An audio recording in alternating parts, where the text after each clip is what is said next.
Good morning. আমাদের প্রতিদিনের সকালবেলার আধ্যাত্মিক চর্চায় সবাইকে স্বাগত। আজকে বৃহস্পতিবার,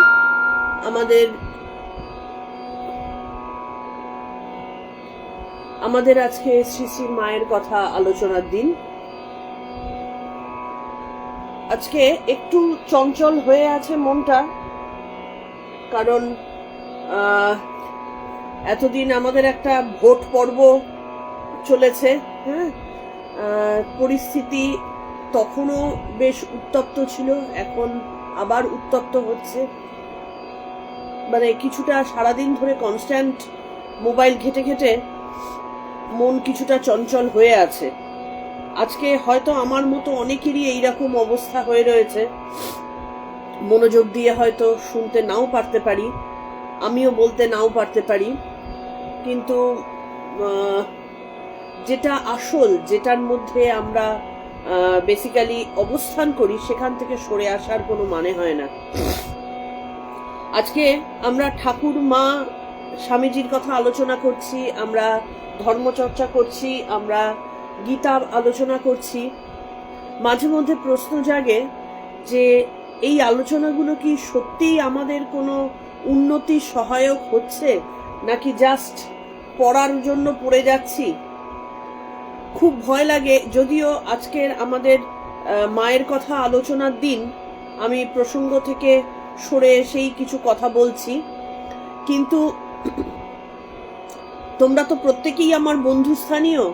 তোমাদের সাথে আলোচনা করে যতটা শান্তি পাবো বা যতটা আনন্দ পাবো, এগুলো আলোচনাই। গতকালকের নিউজে দেখলাম যে এরকম শুভেন্দু অধিকারীর পিএ কে মারা হয়েছে। আমার যারা বাড়িতে হেল্পার আসে, তাদের বিভিন্ন জায়গায় আক্রমণাত্মক এক একটা সিচুয়েশন তৈরি হচ্ছে। হ্যাঁ, মনের মধ্যে প্রশ্ন আসতে পারে যে আমরা এই যে পরিবর্তন, সেটা ঠিক হলো কি? আমার একটা কথা বলবার আছে, আমি খুব পার্সোনাল ওপিনিয়ন বলছি।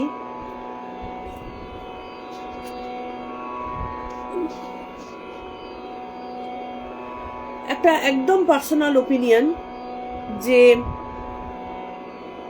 আমি না যত না বেশি চোর ডাকাত গুন্ডা বদমাইশ বিধর্মীদের ভয় পাই, তার থেকে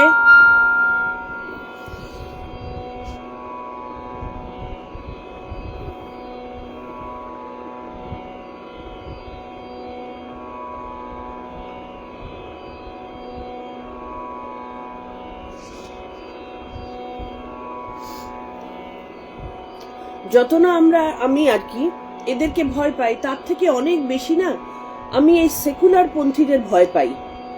কেন ভয় পাই? দেখো, আমি এমন কোনো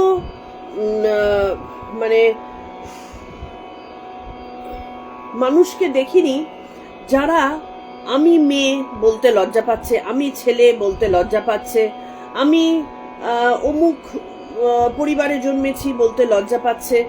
কেউ কোনো রকম ভাবে লজ্জা পায় না, বা সেটার মধ্যে কোনো অযৌক্তিকতা খুঁজে পায় না। আমার অস্তিত্বকে অস্বীকার করাটা আমার মনে হয় না কেউ স্বাভাবিক বলে মনে করে।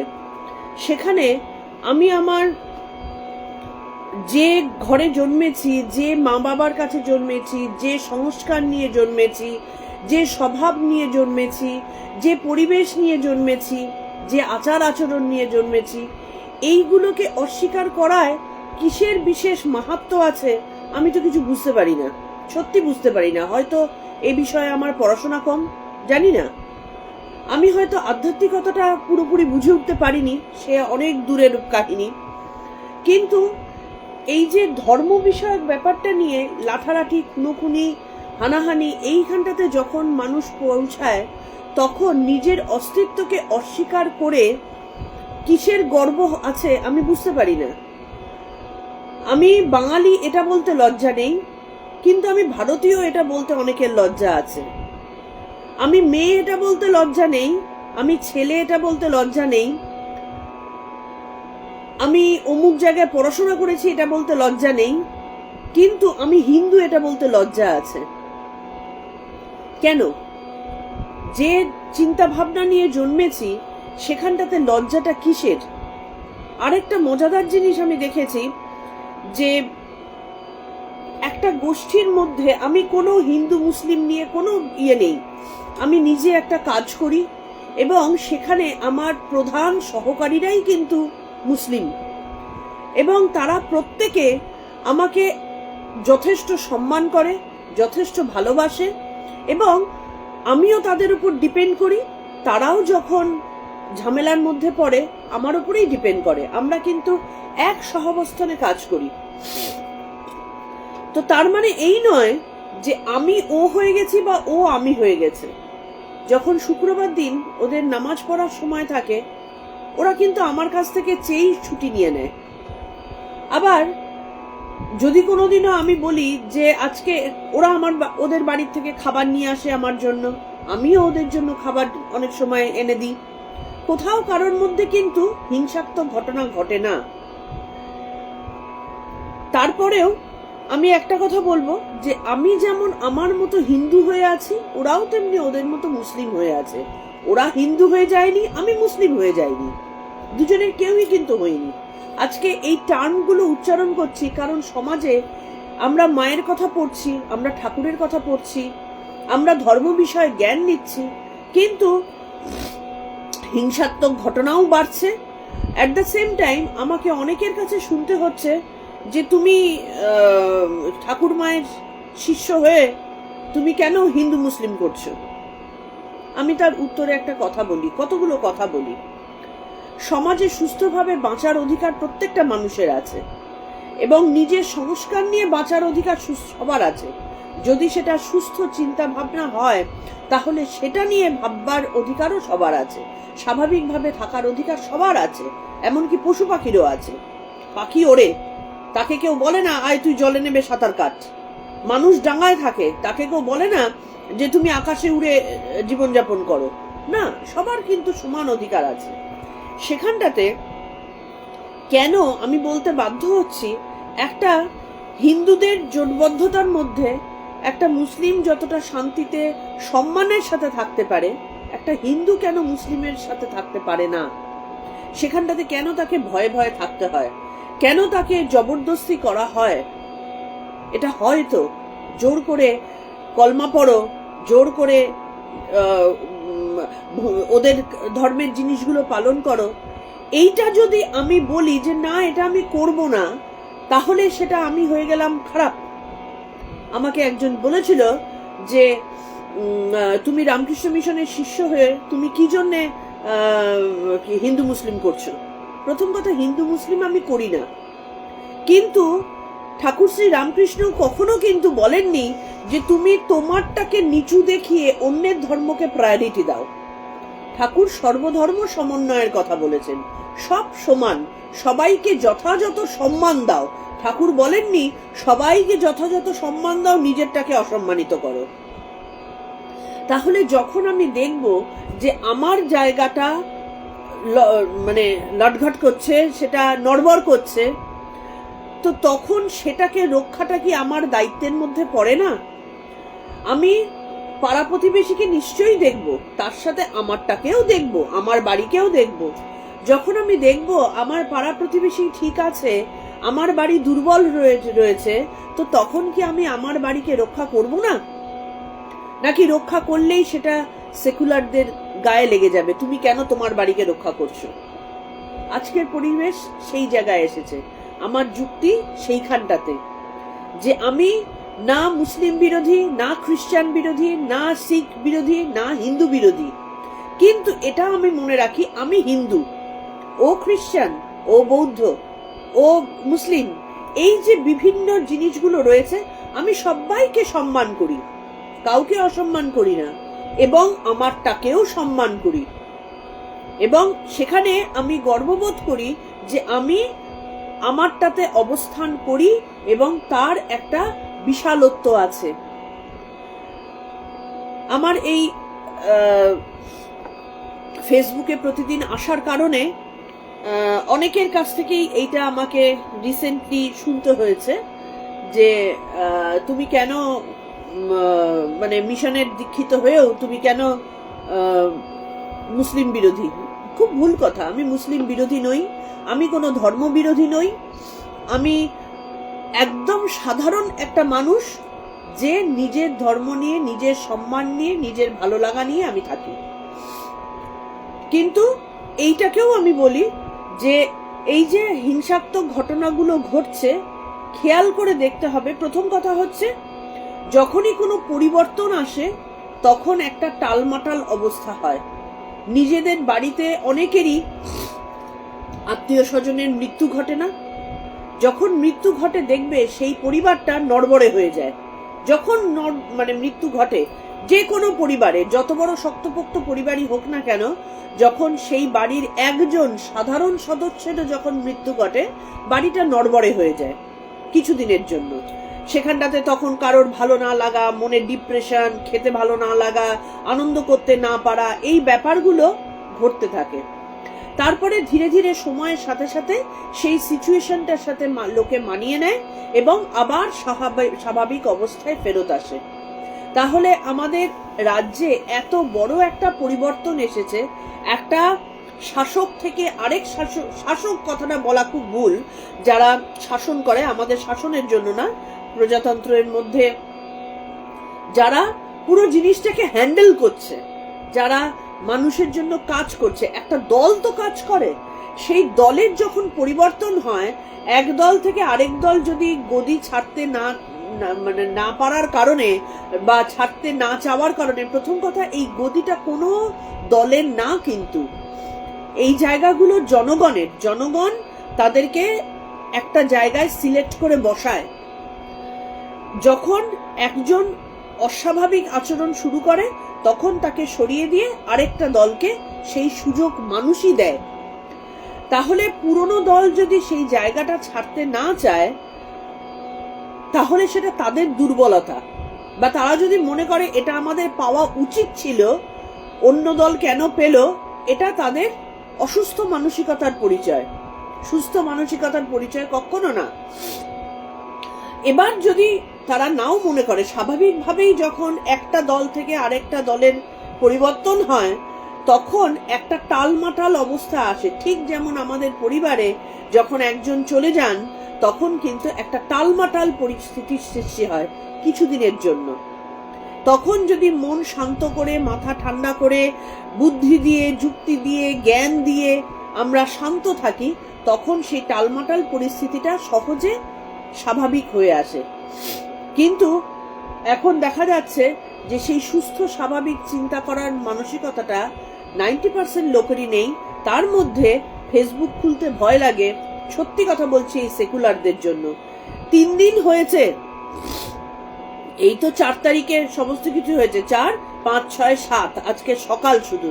এই 3 দিনের মধ্যে কতগুলো হিংসাত্মক ঘটনা চারিদিকে ঘটেছে এবং ফেসবুক ভরে যাচ্ছে সেই সেকুলারদের কথায় যে একই দিন দেখতে এলাম। এই জন্য কি পরিবর্তন এসেছিল? পরিবর্তনটা বেসিক্যালি এই জন্যে আসেনি, পরিবর্তনটা করানো হচ্ছে। মানে এই যে মানে টালমাটাল অবস্থার পরিবর্তন, এতদিন মানুষ চেপে চেপে ছিল, জনরোষ চেপে ছিল। যারা আজকে ফুঁসে উঠছে তার কারণ তাদেরকে অনেক, তাদের দুঃখ দাবিয়ে রাখা হয়েছে। পূর্ববর্তী যারা, তাদের শাসক বলবো আমি, তাদের জনপ্রতিনিধি আমি তো আর বলতে পারি না, তারা তাদের আমার নিজের হয়েছে আমার ব্যবসায়িক ক্ষেত্রে। আমি তাদেরকে, তাদের সেই অসভ্যতার সম্মুখীন আমি হয়েছি। সুতরাং অনেক রোষ মানুষ চেপে রেখেছে, সেটা ফুঁসে বেরোচ্ছে। হ্যাঁ, নিশ্চয়ই তাদেরকে ঠান্ডা করবার জন্য মানে যথেষ্ট সযত্ন হবেন বর্তমান সরকার, কিন্তু তার মাঝখানেই ঘটনাগুলো ঘটে যাচ্ছে। আবার এটাও সত্যি কথা, আত্মরক্ষার প্রয়োজন এবং আত্মরক্ষার অধিকার সবার আছে। কেউ যদি আত্মরক্ষার জন্য একটা থাপ্পড়ের বদলে 2টো থাপ্পড় দেয়, অন্যায় কিছু তো আমি দেখি না। আমার এই কথাগুলো বলার উদ্দেশ্য সেই সমস্ত সেকুলার পন্থীদের জন্য যারা আজকে দুঃখে মরে যাচ্ছে যে কেন এদের ওই বিধর্মীদের উপরে অত্যাচার হচ্ছে। প্রথম কথা, অত্যাচার হচ্ছে না, অত্যাচার কিছু হচ্ছে না, যখন তারা মারতে আসছে তখন প্রতিঘাতটা তারা পাচ্ছে। তারা করেছে, যে কোনো জিনিসেরই প্রতিঘাত আসে, ঘাতের অপোজিট প্রতিঘাতই হয়, কিছু করার থাকে না। চেষ্টা করলেও প্রাকৃতিক ল গুলোকে আটকানো যায় না। যদি তারা শান্ত থাকতো তাহলে নিশ্চয়ই প্রতিঘাত খেত না। কই আমার এতগুলো কারিগর রয়েছে, তাদের কারোর সাথে তো আমার সমস্যা হয়নি। সুন্দর তারা কাজ করেও গেছে, আজও করে যাচ্ছে, ভবিষ্যতেও করবে। তাদের বিপদে আপদে, যখন আমি করোনার সময় তাদের যখন অসুবিধা হয়েছিল, যতটা আমার পক্ষে সম্ভব সাহায্য তো করেছি। কই আমি তো সেখানটাতে আমার সেকুলার পন্থী দেখাইনি, অতিরিক্ত কিছু দেখায়নি যে না আমি খেতে পাচ্ছি না তাই তোদেরকেও দেবো না, তোদের জাতি আলাদা সেই জন্য আমার বেঁচে থাকাটা বিশেষ প্রয়োজন, বলিনি তো। সুতরাং নিজের ধর্মকে সম্মান করুন সবাই। নিজেকে যখন যতটা নিজের পরিবারকে ভালোবাসছে, ততটাই নিজের ধর্মটাও কিন্তু আমাদের পরিবারেরই অঙ্গ, আমাদের জীবনের অঙ্গ। এই ধর্ম নিয়ে কথা আমরা অনেক গীতা আলোচনার সময় বলেছি। নিজের ধর্মকে সম্মান করতে হয়। পরধর্ম ভয়াবহ, নিজ ধর্মে মরণ শ্রেয়, পরধর্ম ভয়াবহ। ঠাকুর শ্রী রামকৃষ্ণ কখনো বলেননি, স্বামীজি কখনো বলেননি যে নিজের ধর্ম ত্যাগ করে তুমি অন্য ধর্মের বেশি করে প্রায়োরিটি দাও। তাদেরকে প্রাধান্য দেননি। আমাকে শুনতে হয়েছে কথাটা, একজন বলেছে যে আমি কেন রামকৃষ্ণ মিশনের শিষ্য হয়ে আমি বিজেপিকে সমর্থন করি। প্রথম কথা, বিজেপিকে সমর্থন কি কংগ্রেসকে সমর্থন, আমি কখনো কোনো পার্টিকে সমর্থন করি না। আমি যুক্তিকে সমর্থন করি। আজকে এই সরকারের পরিবর্তন হওয়ায় আমি খুশি, আমার মতো অনেকেই খুশি। তার কারণ পূর্ববর্তী সরকার যথেষ্ট অন্যায়ের জায়গায় চলে গিয়েছিল। আমাদের এটা রাজনৈতিক কথা বলার জায়গা নয়, কিন্তু কথাটা আমাকে শুনতে হয়েছে বলে আমি কথাটার উত্তরটা দিলাম। যে আমার ধর্মকে আমি ভালোবাসি, সেটা পালন করি, পালন করতে চাই। ঠিক তেমনি অন্য ধর্মকেও আমি সম্মান করি। তারা তাদের মতন সুন্দর থাকুক, সুস্থ থাকুক, এটাই চাই। এবং আমার মনে হয় যখন সে আমাকে ঠাকুর শ্রী রামকৃষ্ণের কথা বলেছে যে তুমি রামকৃষ্ণ মিশনের শিষ্য হয়েও কেন এরকম করছো, তখন তাকে আমি বলি ঠাকুর শ্রী রামকৃষ্ণ বহু ধর্মের সাধনা করে সব জায়গায় যে সবখানেই যে একই জায়গায় পৌঁছানো যায় সেটা প্রমাণ করেছিলেন। সর্বধর্ম সমন্বয়ের কথা বলেছিলেন, কিন্তু মা কালীকে ত্যাগ করে তিনি মোহাম্মদকে গলায় লাগাননি। তিনি তার নিজের ধর্মেই ছিলেন। এবং যারা নিজের ধর্ম ত্যাগ করে অন্য ধর্মে গেছে তাদেরকে মাথায় তুলে নৃত্যও করেননি, বরং তাদেরকে ঘৃণাই করেছেন। নিজের জিনিস যে ত্যাগ করে তাকে কিন্তু কখনোই সাপোর্ট করা যায় না, বরং নিজেরটাকেও সম্মান করব, অপরকেও সম্মান করব, এটাই কিন্তু ঠাকুরমা স্বামীজির ভেতরকার কথা ছিল। আমার তো তাই মনে হয়। এবার যদি পরবর্তী অন্য কেউ যদি মনে করেন যে না ঠাকুরমা স্বামীজি অন্য ধর্ম গ্রহণে বা অন্য ধর্মকে প্রায়োরিটি দেওয়াকে বিশেষত্ব বলে মনে করেছেন, তাহলে আমার বোধহয় বোঝার ভুল হচ্ছে। আমাকে তাহলে সত্যিই আরো পড়াশোনা করতে হবে। এবং সে আমাকে জ্ঞানও দিয়েছে যে ঠাকুরমা স্বামীজিকে পড়া প্রয়োজন। অবশ্যই পড়া তো প্রয়োজনই, সারা জীবন ধরে পড়েও ঠাকুরমা স্বামীজিকে আমরা বুঝে উঠতে পারবো না এক কণাও। কিন্তু আমার বক্তব্য হচ্ছে এইটুকু অন্তত বুঝেছি, তারা নিজ ধর্ম ত্যাগ করে অন্য ধর্মের প্রতি তাবেদারি করাটাকে কখনোই বলেননি। আমার তো তাই মনে হয়। যাই হোক, আমরা অপ্রয়োজনীয় কথা বলে ফেলছি। মায়ের প্রণাম মন্ত্র দিয়ে আমরা পরবর্তী মায়ের আলোচনায় যাব। জননীং শারদাং দেবীং রামকৃষ্ণং জগৎগুরুং পাদ পদ্মে তয়ো শ্রিত্বা প্রণমামি মুহুর্মুহুঃ।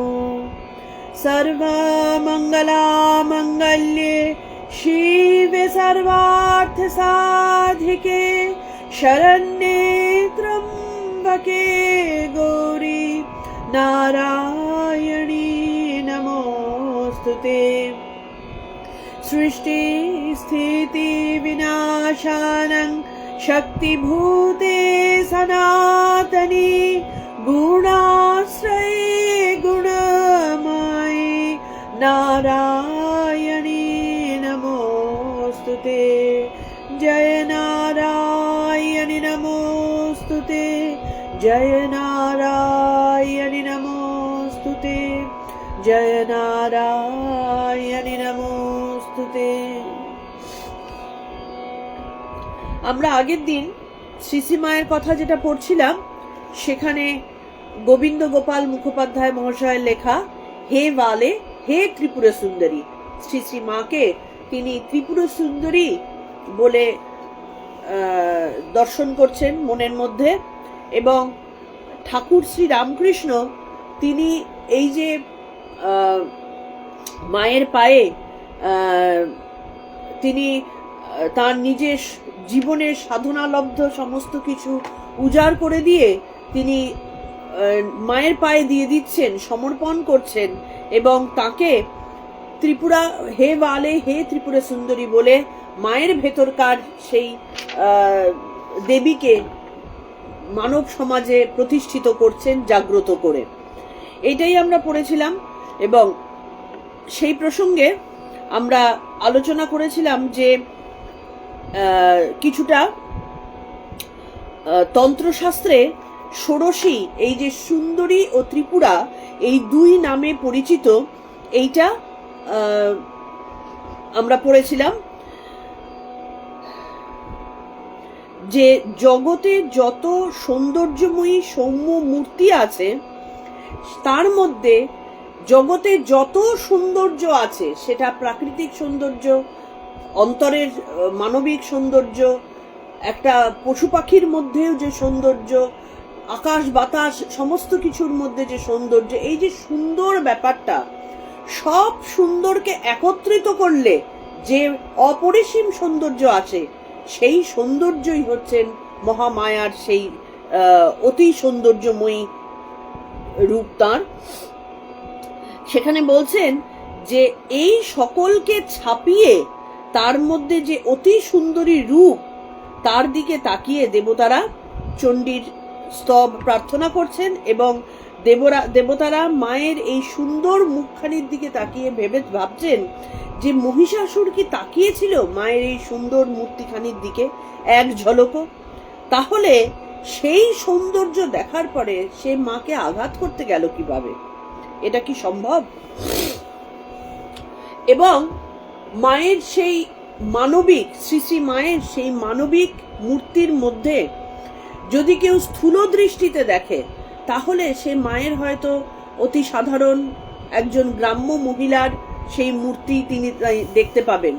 কিন্তু বহুজন মানে রীতিমতো সৌভাগ্যবান তারা প্রমাণিত করেছেন যে যখন তারা অতি ইন্দ্রিয় দৃষ্টি দিয়ে মাকে দর্শন করছেন, মায়ের পায়ের দিকে তারা তাকিয়েছেন, সেই মহাজাগতিক মহামায়ার সেই অপরূপ সেই পদযুগল তারা কিন্তু দর্শন করেছেন মায়ের পায়ের জায়গায়। এখানটাতে প্রার্থনা করছেন, এ যে এক অত্য অদ্ভুতম পরম আশ্চর্যের ব্যাপার মা।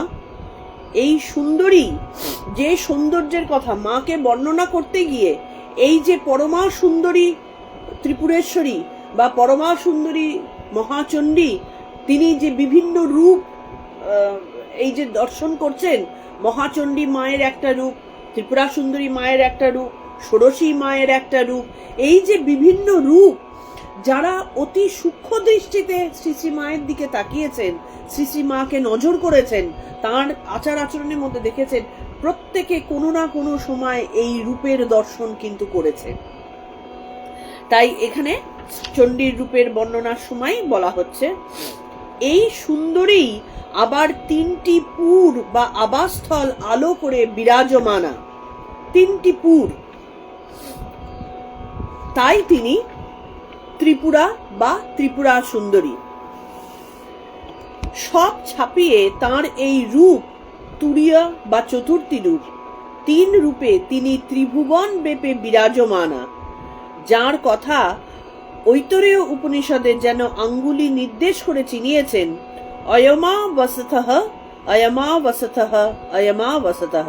এই দেখো তার একটি আবাসস্থল, এই আরেকটি, এই আরেকটি, এই আরেকটি, আর সর্বাধিকান্ত রূপটি তার তিনের ঊর্ধ্বে। এই তিনটে আবাসস্থল সত্য রূপে, রজরূপে, তমরূপে তিনটি জায়গাতেই তিনি অবস্থান করছেন। সেই মা অবস্থান করছেন।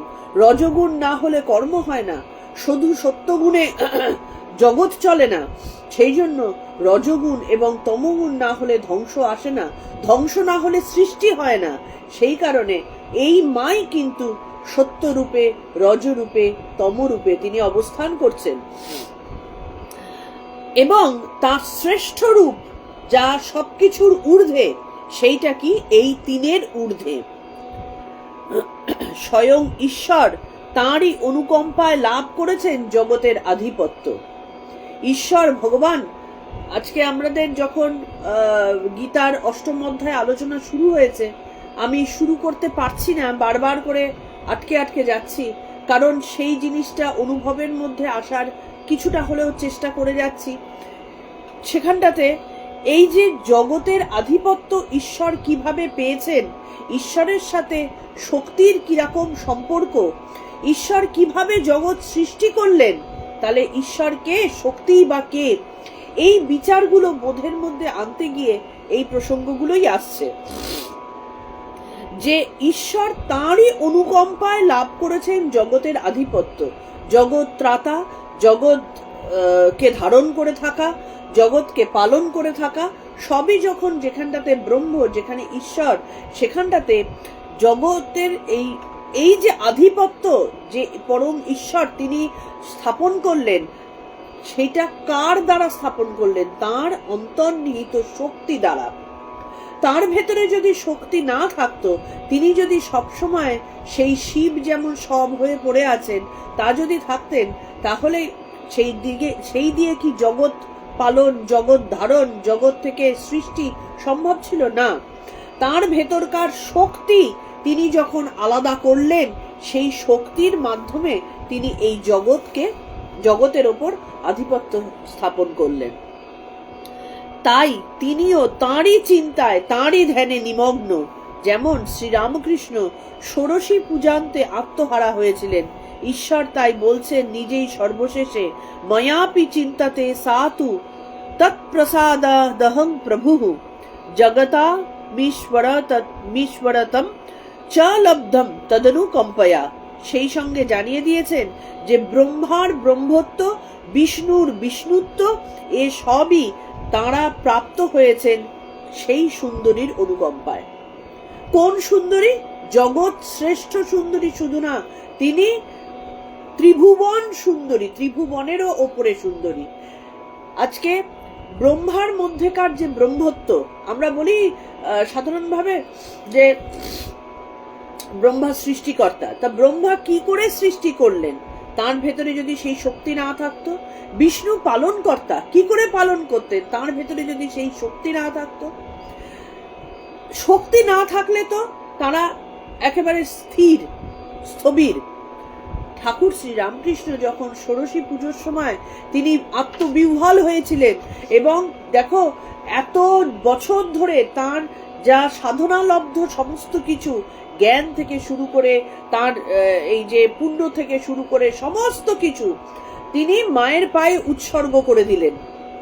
তিনি যে সে মানুষের পায়ে তো উৎসর্গ করেননি, ধারণ করার ক্ষমতা ছিল, সেই তার শক্তি, তার ক্ষমতা, ঐশ্বরিক দান, সেই জিনিস কি ধারণ করার ক্ষমতা যে সে মানুষের থাকে? ঠাকুর ঠিক লোকটাকে চেনে নিয়েছিলেন, ঠিক মানুষটাকে চিনে নিয়েছিলেন। তাই সেই সাধনালব্ধ বিশাল শক্তি ধারণ করা কিন্তু সহজ জিনিস নয়। যে কোনো শক্তি আমরা একটা সাধারণ ভার নিতে গিয়ে উল্টে পড়ে যাই, তাহলে আমরা মনে করি যে ঝপ করে একটা অল্প একটু সাধনা করে যদি একটু শক্তি আমাদের মধ্যে চলে আসতো, আমরা ধারণই করতে পারবো না, অসুস্থ হয়ে যাব, পাগল হয়ে যাব, হ্যাঁ, না হলে কি বলে এই দেহ ত্যাগ হয়ে যাবে। যে কারণে দেখবে সাধনা যখন করানো হয়, গুরু কিন্তু খুব ধীরে ধীরে ধীরে ধীরে সইয়ে সইয়ে তার শিষ্যকে তৈরি করেন। সাধনা কিন্তু ঝট করে এক ঝটকায় একটা বিশাল মন্ত্র পেয়ে গেলাম এবং সেই মন্ত্রের মাধ্যমে শক্তি পেয়ে গেলাম, তা হয় না। কিন্তু হয় না, তার কারণ হচ্ছে যে সাধনা করছে তার সেই শক্তি ধারণ ক্ষমতা নেই। তাহলে মা যখন ষোড়শী রূপে পূজিতা হয়েছিলেন, তখন মা কি ঠাকুর যেরকম জানে লোকে ঠাকুর কতটা সাধনা করেছেন, পাগলা ঠাকুর সবাই বলতো, হ্যাঁ, কি পরিমাণ তারকে কি বলে ভৈরবীকে সাথে, তারপরে আমাদের তোতাপুরীর সাথে, এই যে এত তার বাদ তিনি এই মোহাম্মদকে দর্শন করেছিলেন মুসলিম ধর্মে নিজে সাধনা করে। তা এই সাধনাগুলো কি মা করেছেন? কেউ তো কোনোদিনও মাকে দেখেনি। তাহলে ঠাকুরের এই বিশাল সাধনালব্ধ শক্তি তিনি ধারণ করলেন কি করে? তিনি সেই ধারণ করার ক্ষমতা রাখেন, তিনি সেই শক্তি ধারণকারিনী। সেই কারণে ঠাকুর নির্দ্বিধায় তার উপরে, তার কাছে তার সাধনালব্ধ সমস্ত কিছু বিসর্জন দিতে পেরেছিলেন। মার সেই ক্ষমতা ছিল। তাই কই মা তো পাগল হয়ে যাননি, মা তো অহংকারে আত্মহারা হয়ে যাননি যে আমার স্বামী আমাকে পুজো করেছে। তিনি সাধারণ সেই বধূটির মতনই। তাহলে কতখানি ধারণ ক্ষমতা! আমরা সামান্য একটু প্রায়োরিটি পেলে আমরা পাগল হয়ে যাই, একেবারে আমার আত্ম অহংকারে মত্ত হয়ে যাই, আমাদের ক্ষমতায় একটা দাপট চলে আসে। সবকিছু সামান্য ক্ষমতা। এই যে দেখছো না, একটা সাধারণ চেয়ার, সাধারণ গদি, সাধারণ একটা পোস্ট, এটা পেলেই তার ক্ষমতা জাহির করার জন্য প্রত্যেকটা লোকে চেষ্টা করে থাকে। একজন অফিসার, একজন অফিসার যদি একটা চেয়ারে পোস্টে, আইএস আইপিএস অফিসার যারা আছে পোস্টে যখন তারা ওঠে, কদিনের জন্য সে সেই মায়ের ভালো ছেলেটি হয়ে থাকে? 1 মাস। তারপরেই সে পুরো হাওয়া বুঝে যায় এবং তার ক্ষমতা সে জাহির করতে থাকে। তাহলে সে সামান্য এইটুকু ক্ষমতা যে ওকে আমি ছোট করতে পারি, কি ওর আমি পয়সা কেড়ে নিতে পারি, ওকে আমি এই জায়গাটা পাইয়ে দিতে পারি, এইটুকুকেই তারা পেয়ে আনন্দে আত্মহারা হয়ে যায় এবং তার চলন বলনই পাল্টে যায়। সেখানে মা এই জগতের শ্রেষ্ঠ শক্তি, এর থেকে বড় শক্তি হয় না, সেই শক্তি তিনি গ্রহণ করলেন, বেরিয়ে আসলেন যখন, সেই সাধারণ গ্রাম্য বধূটি রূপেই বেরিয়ে আসলেন, ঠাকুরের সেবিকা রূপেই বেরিয়ে আসলেন। তাহলে কতখানি তীব্র ক্ষমতা থাকলে শক্তিকে পুরোপুরি গিলে ফেলা যায়? ব্ল্যাক হোলের মতো। ব্ল্যাক হোল যেমন সমস্ত কিছু গিলে ফেলছে, তাতে তার কোনো হেরফের হচ্ছে না, মাও তাই। ওই বিশাল সাধনালব্ধ শক্তি তিনি নিজের মধ্যে ধারণ করে সাধারণ হয়ে বেরিয়ে গেলেন। ভাবতে গেলে গায়ে কাঁটা দেয়, আমরা মানে কল্পনা করতে পারি না কতখানি শক্তি থাকলে ঠাকুরের ওই শক্তি তিনি ধারণ করে স্বাভাবিক সাধারণ ভাবা যায়। সেই গ্রাম্য বধূটি হয়ে তিনি বেরিয়ে আসছেন, ভক্তদের জন্য রান্না করছেন, একটা মুখে প্রকাশ নেই যে তিনি কি ধারণ করেছেন।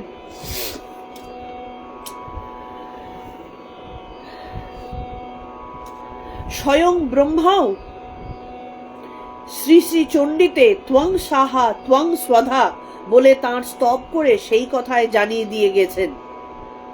কে মা তোমার স্তব করতে সমর্থ বা শক্তিমান হবে? কারণ বিষ্ণু, আমি ব্রহ্মা এবং ঈশান বা মহেশ্বর শিব সকলকে তো তুমিই দেহ ধারণ শরীর গ্রহণ করিয়েছ, অর্থাৎ আমরা তো তোমারই সৃষ্টি। তাহলে ঈশ্বর যখন অবতার রূপে অবতীর্ণ হন, তখন তার এই যে শরীর ধারণ, তিনি যে অবতার রূপে কোনো মায়ের গর্ভে জন্মগ্রহণ করবেন, সেইটা কে করালেন? সেই শক্তিই তো করালেন। মায়ের যদি শক্তি না থাকতো সেই সন্তানকে ধারণ করার মতন, সেই মা তৈরি করলেন তুমি, অবতারকে অবতরণ করালে তুমি। এগুলো ভাবতে হবে যে আজকে ঠাকুর নেমে এসেছেন অবতার রূপে, শ্রীকৃষ্ণ নেমে এসেছেন অবতার রূপে, শ্রীরামচন্দ্র নেমে এসেছেন অবতার রূপে।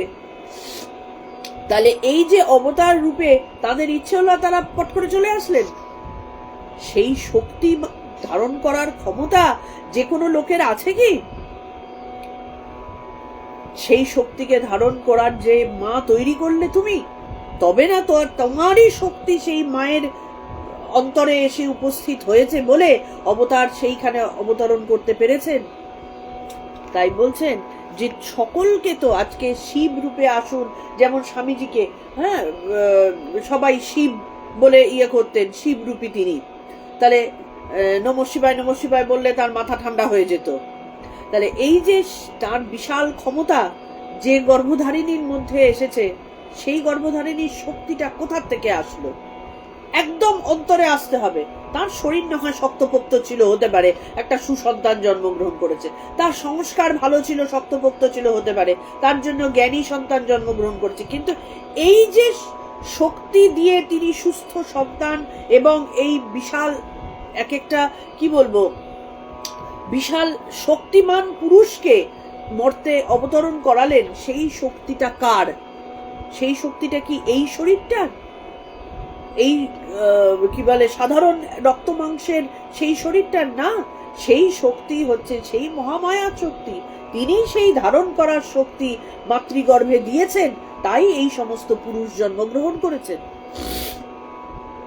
এই সুন্দরীর এই ত্রিপুরার সেবনে যারা তৎপর, তাদের ভোগ এবং মোক্ষ, ভুক্তি এবং মুক্তি উভয়ই যুগপৎ করণতলগত হয়ে থাকে। সেই কারণে শক্তির উপাসনায় যারা নিজেদেরকে সত্যিকারের স্থাপন করেছেন, শক্তির উপাসনা মানে কিন্তু এখানে আবার ভুল না হয়ে যায় যে শাক্ত ধর্মের কথা বলা হচ্ছে না। এখানে শক্তির উপাসনা, নিমাই চৈতন্য তিনি যখন বৈষ্ণব ধর্মের প্রচার করছেন, যে শক্তিতে তিনি মাতোয়ারা হয়ে শ্রী বিষ্ণুর নাম করছেন, শ্রীকৃষ্ণের নাম করছেন, সেই শক্তি, এটাও তো শক্তি। এই শক্তি না থাকলে তার মুখ দিয়ে কি সেই মানে শ্রীকৃষ্ণের কথা বেরোতো, বিষ্ণুর কথা বেরোতো? কখনো বেরোতো না। তিনি যে রাস্তায় রাস্তায় যখন কি বলে প্রেমের বন্যা বইয়ে দিচ্ছেন, মুসলিম শাসক পর্যন্ত হিলে যাচ্ছে যে কি জিনিস, কিসের শক্তিতে এত লক্ষ লক্ষ লোক তার অনুগামী হয়ে যাচ্ছে? এই শক্তিটা কিসের? সেই মহামায়ার শক্তি, না হলে কখনো হয় না। তো সেই কারণে সেই শক্তির সেবনে যারা তৎপর, যারা এই অন্তরের একেবারে ভেতরকার জিনিসটাকে যারা ধরতে পেরেছে, তাদের ভোগ এবং মোক্ষ, ভুক্তি এবং মুক্তি করতলগত হয়ে থাকে। তাদের কোনো ভয়ই নেই, কারণ সেই মাকে সে দেখতে পেয়ে গেছে। মায়ের সব রূপ তার নখদর্পণে। মা উগ্রচণ্ডা হোক তাও সে বুঝতে পারছে, মা শান্ত নরম হোক তাও বুঝতে পারছে, মা ত্রিপুরা সুন্দরীর মতন সৌন্দর্য দায়িনী হয়ে থাকুক তাও সে বুঝতে পারছে। তার করতলগত সব, আর কি আছে? সাধারণত দেখা যায় এ দুটি পরস্পর বিরোধী। যেখানে ভোগ আছে, অর্থাৎ যারা ভোগে ডুবে আছে, তাদের মোক্ষ বা মুক্তি নেই। আবার যারা মোক্ষাবিলাসী, তাদের ভোগ জোটে না, তারা ভোগে বিমুখ অথবা বঞ্চিত। কিন্তু শ্রী সুন্দরীর সেবকগণের ভোগ এবং মোক্ষ দুই একসঙ্গে করতলগত। তার মানেটা কি? যারা ভোগে থাকে, চূড়ান্ত ভোগী যারা, তাদের আধ্যাত্মিক মানে প্রগ্রেস হয় না। আবার যারা আধ্যাত্মিকতার দিকে থাকে, তাদের ভোগ ধীরে ধীরে কমে আসে। তার মানে দুটো একসাথে হয় না, দু নৌকা একসাথে পা দিয়ে চলা যায় না। কিন্তু যারা এই মহামায়া শক্তির উপাসনায় যারা থাকে, তাদের কাছে কিন্তু ইচ্ছে করলেই তারা ভোগও নিতে পারে, ইচ্ছে করলেই তারা মায়ের চরণ ধরে আধ্যাত্মিকতার যা প্রয়োজন তা করতে পারে। ঠাকুর শ্রী রামকৃষ্ণকে দেখনি, তার ইচ্ছে হয়েছে যে আমি বাবু সেজে দেখবো, গড়গড়া টেনে দেখবো, তার এই ভোগের ইচ্ছা হয়েছে, এটা তো ভোগই। তার কাছে ঠিক চলে আসলো সেই রূপোর গড়গড়া। তিনি এপাশে একবার টেনে দেখলেন, কোলবালিশে বাবুরা যেরকম করে হাত দিয়ে ঠেসান দিয়ে বসে, সেরকম ভাবে ঠেসান দিলেন, আরাম করলেন, করার পরে দেখলেন ও এই জিনিস, ও হয়ে গেছে। তার মানে কি, তার যেটুকু ভোগের ইচ্ছে হয়েছিল ঠিক হয়ে গেল, কিন্তু এবার তার মনের মধ্যে এসছে কি এটার মধ্যে কিছু নেই, সেই জন্য তিনি ত্যাগও করে দিলেন। তাহলে ভোগ এবং ত্যাগ দুটোই করতলগত। ইচ্ছে হয়েছে ভোগ হয়ে গেল, ইচ্ছে হয়েছে ত্যাগ হয়ে গেল, কোনো ব্যাপারই না। ঠাকুর মায়ের পা ধরে আছেন, তার দেখভাল করছেন কে? তার আত্মভোলা, তিনি জানেনই না কি করতে হবে, কি বলতে হবে, কোথায় যেতে হবে। দায়িত্ব নিচ্ছেন কে? মথুরবাবুর মতন একজন সন্তান সম স্নেহ। মথুরবাবু আর তার স্ত্রী ঠাকুরকে সন্তানের মতো আগলে আগলে রাখতেন। যখন যা চেয়েছেন, তীর্থে যাচ্ছেন, তার মনে হচ্ছে যে কি বলে, এখানে দরিদ্রদের মাথায় এক মাথা করে তেল দাও আর তাদেরকে পেট ভরে খাওয়াও, মথুরবাবু দিয়ে দিয়েছেন। তো এটা তো ঠাকুরের মনের ইচ্ছা। হয়তো ভোগটা নিজের জন্য না, কিন্তু তিনি অন্যের জন্যই, তার ওটা শখ হয়েছে যে এদেরকে এক মাথা করে তেল দেবে, এদেরকে গরিবদের দেখে মনে হয়েছে পেট ভরে খাওয়াবে। ঠাকুরের তো কপরদক শূন্য, তিনি কি নিয়ে আছেন? তিনি তো আত্মভোলা পুরুষ। দায়িত্ব নিয়ে নিলেন মথুরবাবু। কোথায় তার শখ তো মিটে গেল, হয়ে তো গেল। তাকে তো ভাবতে হলো না কোথা থেকে এই খাবারের পয়সা আসবে, এত প্রচুর লোকের পয়সা কোথা থেকে আসবে। আমাদের ভাবতে হয়, আমরা যদি 10টা লোককে খাওয়াতে চাই আমাদের ভাবতে হবে কোথা থেকে পয়সা আসবে। ঠাকুরের তো কোনো ইচ্ছে হয়েছে, হয়ে গেল। আবার সেটার মধ্যে যখন তিনি দেখছেন কিছু নেই, নির্দ্বিধায় ত্যাগ করে দিচ্ছেন। তাহলে কি তার হাতের মধ্যে ত্যাগ ও ভোগ দুটোই করতলগত। আমার এখন ইচ্ছে হচ্ছে না তাই ত্যাগ করে দিলাম। আমরা পারবো আজকে এই মুহূর্তে এই বাড়িটা, আচ্ছা ঠিক আছে ইচ্ছা হচ্ছে না, দিয়ে দিলাম একজনকে, হবে? হবে না। বহু কষ্টের পয়সা জমিয়ে আমরা এই বাড়িটা তৈরি করেছি। একটা ছোট্ট গয়না, ছোট্ট একটা সোনার আংটি দেখে তো কাউকে একেবারে ইচ্ছা মতো দিয়ে দেওয়া যায় কিনা? সহজে যাবে না, মনের মধ্যে আসবে, কিন্তু থাকবে আমি ওকে দিয়েছিলাম, সোনার আংটি দিয়েছিলাম, মনে থাকবে। ঠাকুরের কাছে কি এই ত্যাগ, এই ভোগ হাতের মধ্যে। তাহলে এইটা এলো কোথার থেকে? সেই যে মায়ের চরণ ধরে পড়ে থেকেছিলেন। দায়িত্ব মা নেন। কোন মা? যার মধ্যে সেই শক্তি আছে, যার মধ্যে সেই ক্ষমতা আছে ঠাকুরের মনের মধ্যে সেই শক্তির বিকাশ ঘটাবার, যে যখন তখন ত্যাগ করা যায়, যখন তখন ভোগের জিনিস পেয়ে যাওয়া যায়। তাই বলছেন যে যারা কিন্তু শ্রী সুন্দরী সেবকগণের, শ্রী সুন্দরী মানে এই ত্রিপুরা সুন্দরী বলে যে মায়ের কথা বলা হচ্ছে, যে শক্তির কথা বলা হচ্ছে, তার সেবকগণের ভোগ এবং মোক্ষ দুই একসঙ্গে করতলগত। তাই যথার্থই বলা হয়েছে, একটা স্তোত্র এখানে রয়েছে, সেটা আমি আর পড়লাম না। এই ত্রিপুরা সুন্দরী ত্রিপুরার দুটি রূপ, একটি বালা রূপ, একটি মহা ত্রিপুরা রূপ। এগুলো তন্ত্রের কথা, সেই কারণে এই ব্যাখ্যাগুলো কিছুটা কিছুটা করে আছে এবং পুরোটাই শ্রী শ্রী মা কেন্দ্রিক। এই সুন্দরী ত্রিপুরার দুটি রূপ, একটি বালা ত্রিপুরা, অপরটি মহা ত্রিপুরা। এই বালা রূপেরই মহিমা আরো বেশি এই কারণে যে এটি তার কৌমারী রূপ, অক্ষত যৌবনা, আপনাতে আপনি পরিপূর্ণা এবং বিশুদ্ধা মূর্তি।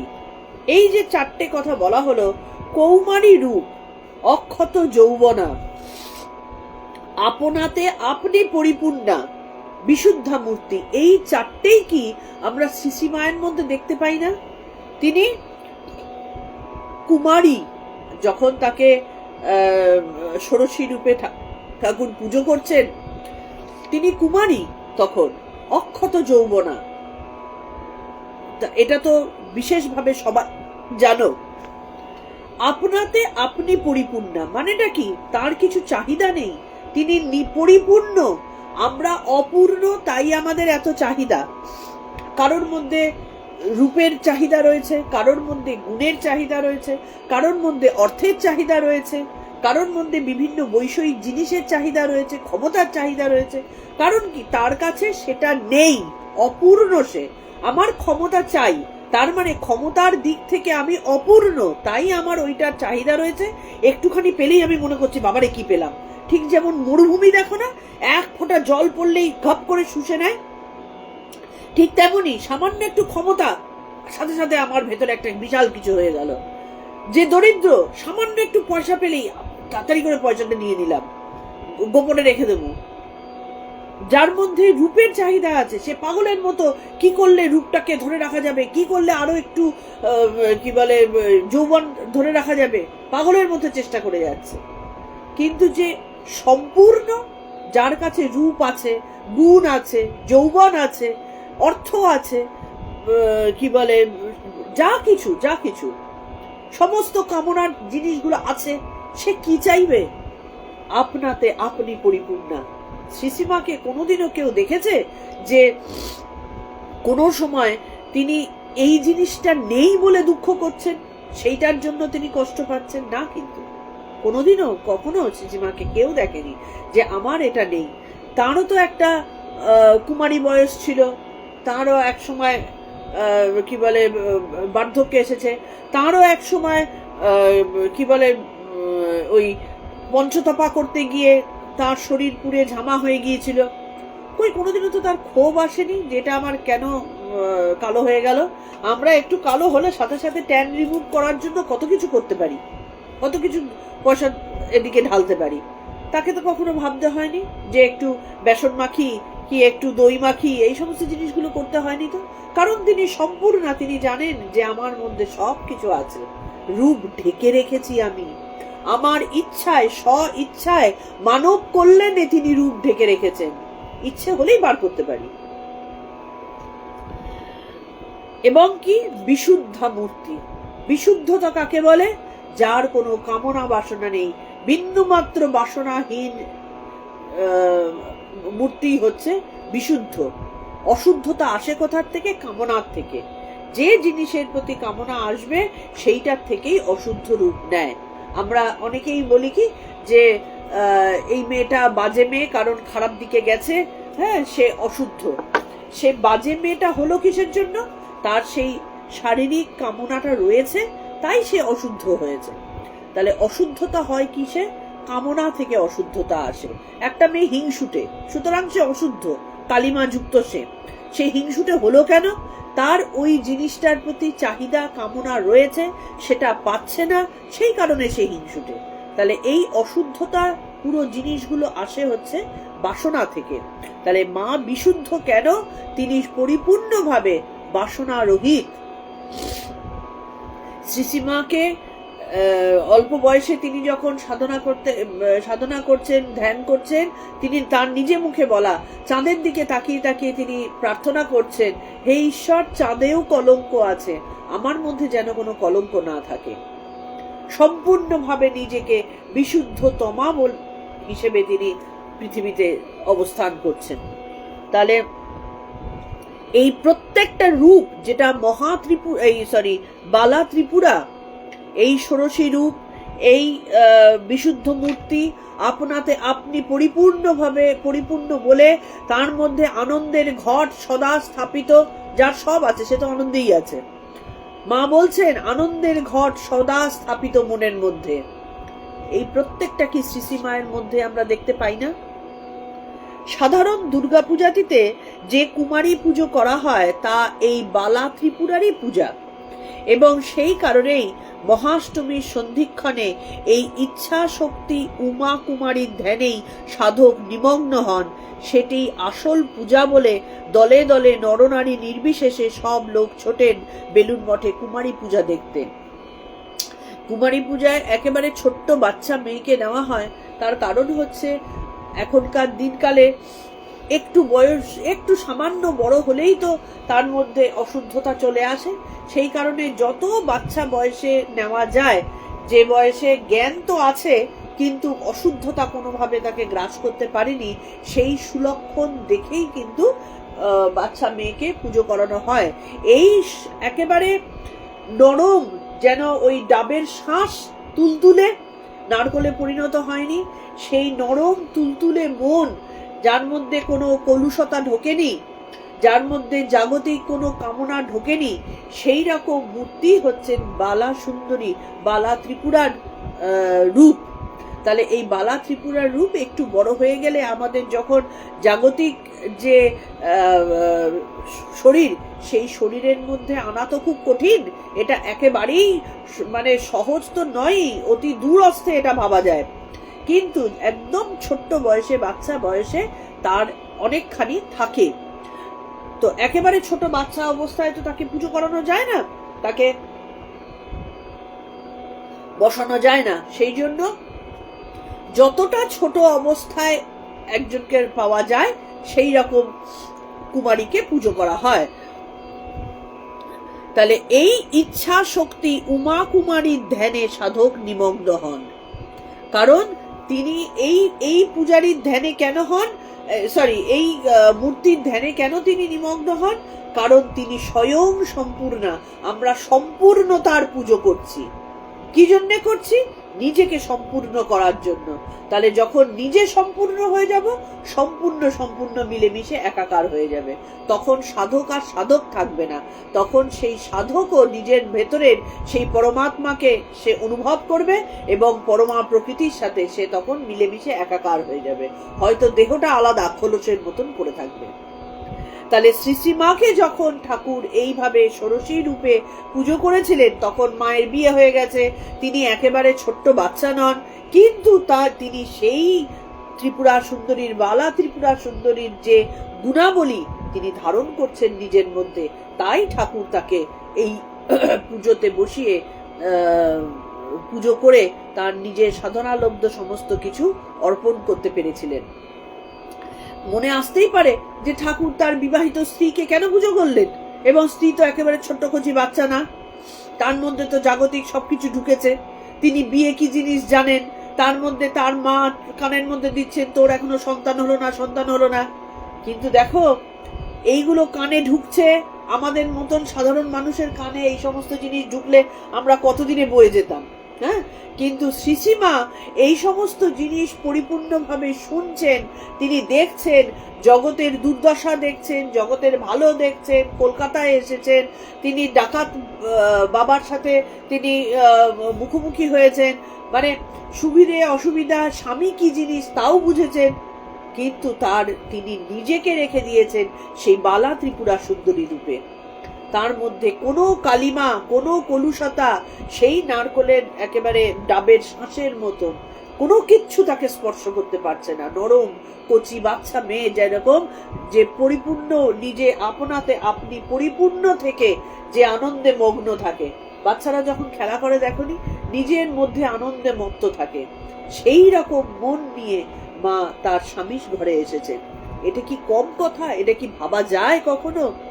কত চাহিদা নিয়ে এক একজন মেয়েরা তার স্বামীর ঘরে যায়, সেখানটাতে মা এসেছেন নিজে পরিপূর্ণ হয়ে, দরকার হলে আমি তোকে দেব, তুই আর আমাকে কি দিবি, এরম টাইপের ব্যাপার।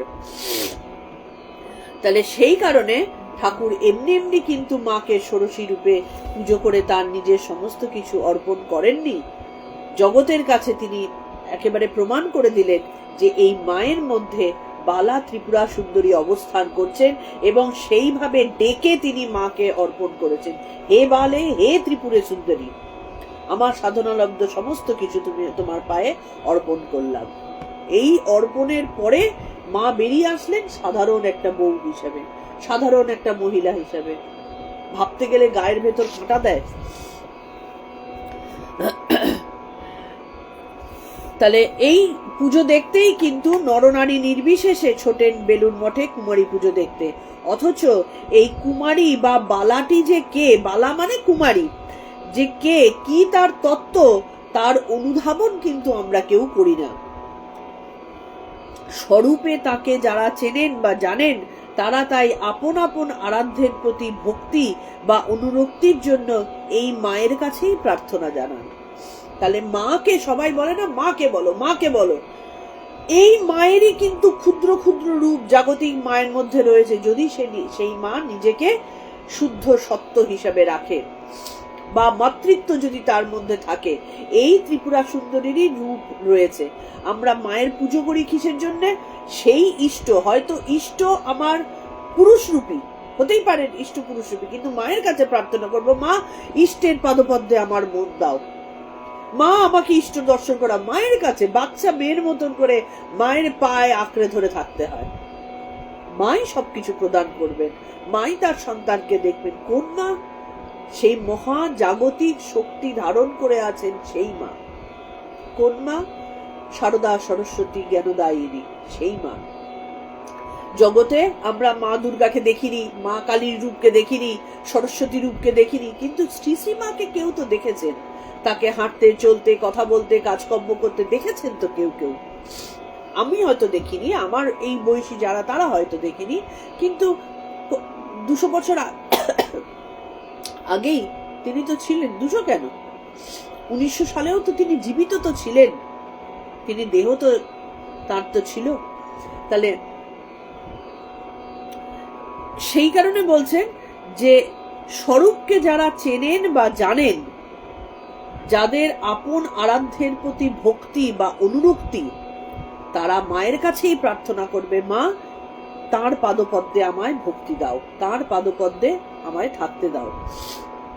যেমন গোস্বামী তুলসীদাস, যিনি শ্রীরামচন্দ্রের একান্ত ভক্ত, রামচরিতমানস রচনা করে তার স্বরূপ ও জীবন কথা অমর করে রেখে গিয়েছেন, তিনিও তার অনবদ্য একটি মাতৃবন্দনায় ভুক্তি মুক্তি দায়িনী জগজ্জননীর উদ্দেশ্যে রচিত ভজনটিতে তার সর্বশেষ প্রার্থনা জানিয়েছেন এই মহাশক্তির চরণে। তাহলে রামচরিতমানস রচনা করেছেন তুলসীদাস, তিনি কিন্তু রাম ভক্ত ছিলেন, কিন্তু তার প্রার্থনা তিনি জানিয়েছেন মায়ের কাছে, মা আমার যেন রামে ভক্তি থাকে। এই যে রঘুপতি পদ পরম প্রেম তুলসী কহি অচল নেম দেহু হে প্রসন্ন পাহি প্রণত পালিকা। মায়ের কাছে প্রার্থনা জানাচ্ছেন যে মা রঘুপতির চরণে যেন আমার অটল ভক্তি থাকে, আমার ইষ্টের প্রতি যেন আমার অচল ভক্তি থাকে। ইষ্টকে বলছি না, পুজো করছি ইষ্টের, কিন্তু প্রার্থনা করছি মায়ের কাছে, সেই শক্তির কাছে, মায়ের কাছে প্রার্থনা, মা আমি যখন ইষ্টের সামনে বসবো, তার ধ্যানে বসবো, আমার মনকে অচঞ্চল রেখো, আমার মনকে শান্ত রেখো, তুমি রেখো। কারণ মন শান্ত রাখতে গেলে যে শক্তির প্রয়োজন তা মাই দিতে পারবেন, ইষ্ট এসে দেবেন না, মা এসে দেবেন। মা গো আমার রঘুপতির চরণে অচলা ভক্তি এনে দাও প্রসন্ন হয়ে।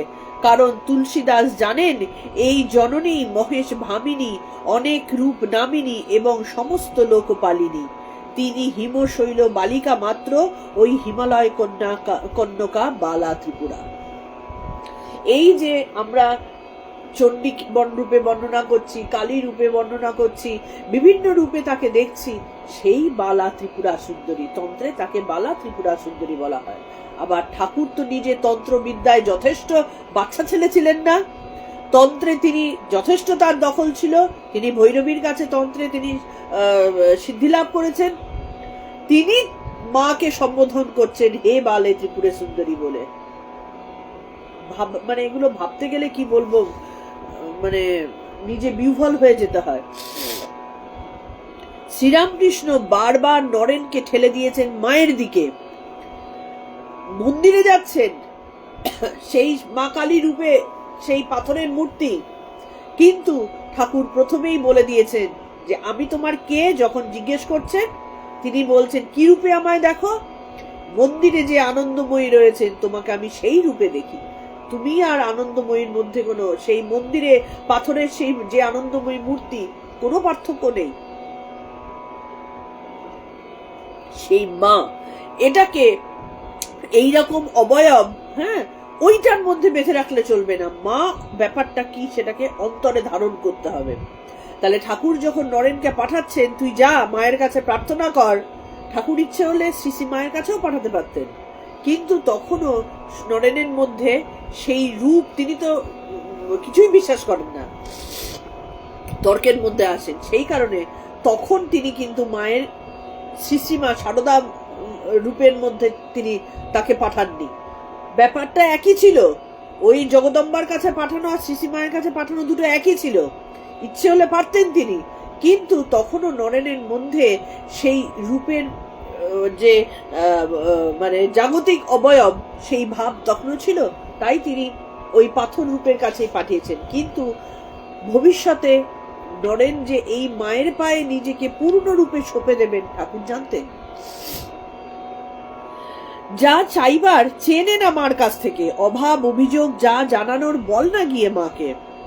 সুতরাং উপাসনা অর্চনা বন্দনা যদি কারোর করতেই হয় তাহলে এই পরা জননীরই উপাসনা করো। আমরা পরা এবং অপরা শক্তির কথা আমরা পড়েছি, সেই পরা জননীই হলেন পরব্যোম স্বরূপিনী, সমস্ত জড়তা তামসিকতা যার থেকে বিগত বিদূরিত, তিনি একান্ত রূপে চিন্ময়ী। সমস্ত রকম এই যে পরা জননী, তিনি কে? পরা প্রকৃতি। তিনি হচ্ছেন এই যে সারদা সরস্বতী কথাটা কেন বলছেন?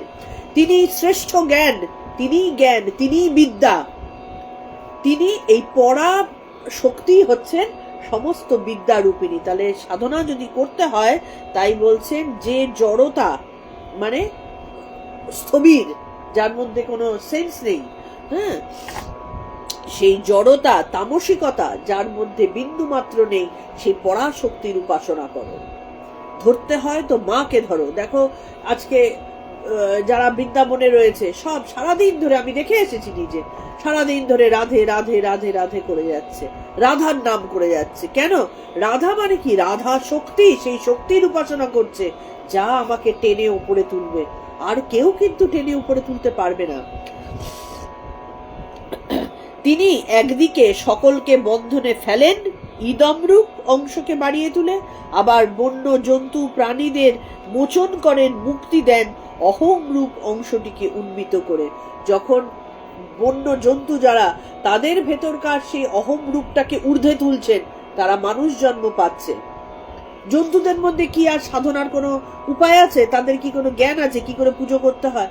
সৃষ্টি করে দিচ্ছেন, সেই জন্তুকে ঊর্ধ্বে উঠাচ্ছেন। তারা সে তার প্রাকৃতিক আচরণ যখন পূর্ণরূপে কমপ্লিট করছে, জাগতিক নিয়মে সেই শক্তি দিয়ে তিনি তাকে তার চেতনার আরো ঊর্ধ্বে উঠাচ্ছেন চেতনাকে।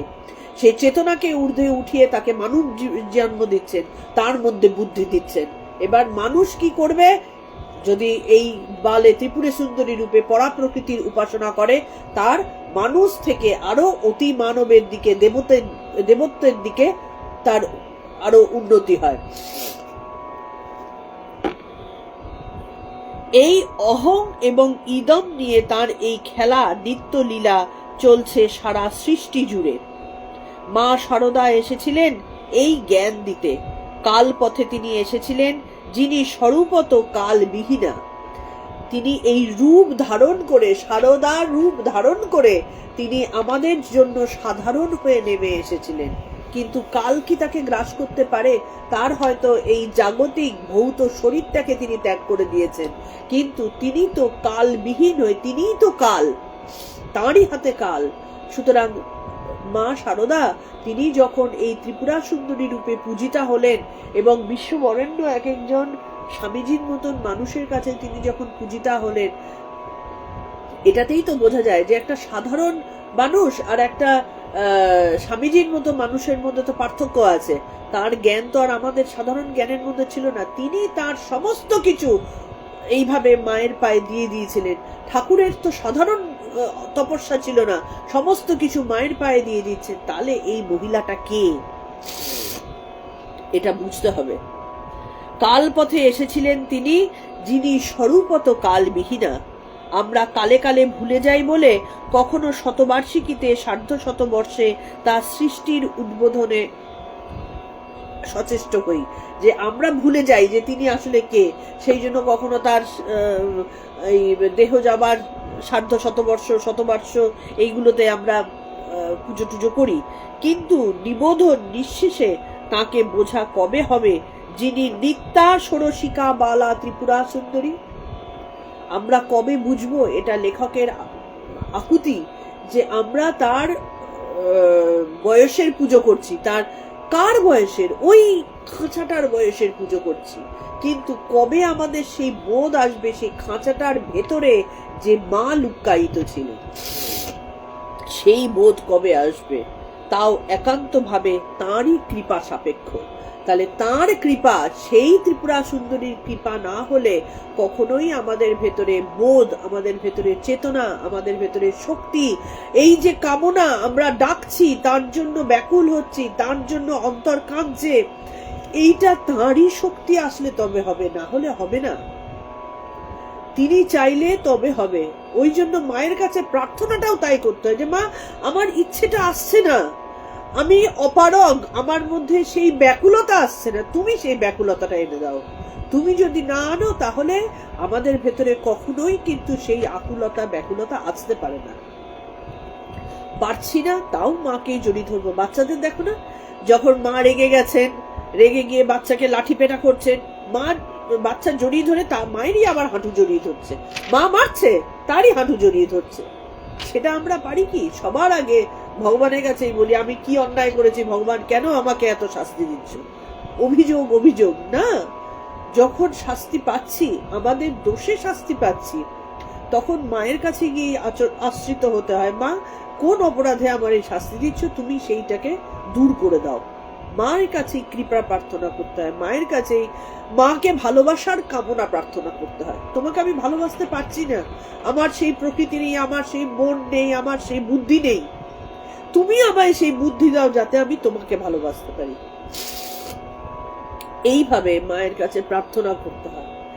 তবে মায়া কৃপা করলে আমাদের এই যে মানুষ জন্ম, সেই মানুষ জন্ম সার্থক হয়, না হলে এই মানুষ জন্ম বৃথা।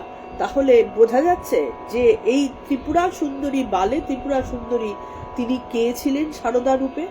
সারদা রূপে যিনি জগতে আমাদের জন্য এসেছেন, তার বিশালত্বটা কোথায় ছিল এইটার থেকে বোঝা যাচ্ছে। ইনি নিশ্চয়ই, আমি এনার সম্পর্কে, এই গোবিন্দ গোপাল মুখোপাধ্যায় সম্পর্কে আমি জানি না, তিনি নিশ্চয়ই কোনো তন্ত্রের মানে সাধক ছিলেন বা তার সেই সম্পর্কে জ্ঞান ছিল, সেই কারণে তিনি এত সুন্দরভাবে মায়ের সাথে এই ত্রিপুরা সুন্দরীর সম্পর্কটা কোথায় তিনি বুঝিয়ে দিয়েছেন। তাহলে আজকে আমাদের এটুকুই, আমরা আগামী দিন আবার মায়ের কথায় আসব। আমি এই আজকের লাইভের শুরুতে কিছু অপ্রয়োজনীয় কথা বলেছি, কথাগুলো বলেছি তার কারণ এই কথাগুলো কিছুটা আমাকে শুনতে হয়েছে আর কি। তো এবং আমাদের আজকের পশ্চিমবঙ্গের অবস্থা দেখে কষ্ট হচ্ছে, কিন্তু সবাইকেই আমার একটাই কথা বলার আছে, স্বধর্মে নিধনং শ্রেয় পরধর্ম ভয়াবহ। নিজের ধর্মে নিজের এতে মানে থাকতে কেউ লজ্জা পেও না। এবং এই যে টালমাটাল অবস্থা এসেছে, 2-3 দিন জাস্ট হয়েছে, এই 2-3 দিনের মধ্যে সবকিছুকে বিচার করে কেউ ফেলো না। বা আমিও এই যে কথাটা বলছি, আমাকে রামকৃষ্ণ পথ বিরোধী বলে কেউ ভেবো না। আমি সবাইকে সম্মান করি, সবাই আমার কাছে একই রকম ভাবে আমরা পারস্পরিক আদান প্রদান নিয়ে বেঁচে থাকি। সুতরাং কোনো মানে ধর্ম বিষয়ক কোনো কার্পণ্যতা বা ক্ষুদ্রতা আমার মধ্যে নেই। হ্যাঁ, এবং ঠাকুরমার যেভাবে শিখিয়েছেন, যেভাবে শেখাচ্ছেন, আমি কিন্তু সেই পথেই চলি, আমি তার বাইরে যাই না, নিজের মতকে ঠাকুরের মত বলে প্রতিষ্ঠিতও করতে চাই না। ভালো থেকে সবাই, কালকের নোটিশের জন্য অপেক্ষা করো। ঠাকুরমা স্বামীজির পায়ে আলুঠিত প্রণাম জানিয়ে আজকের মতন আমাদের লাইভ শেষ করছি।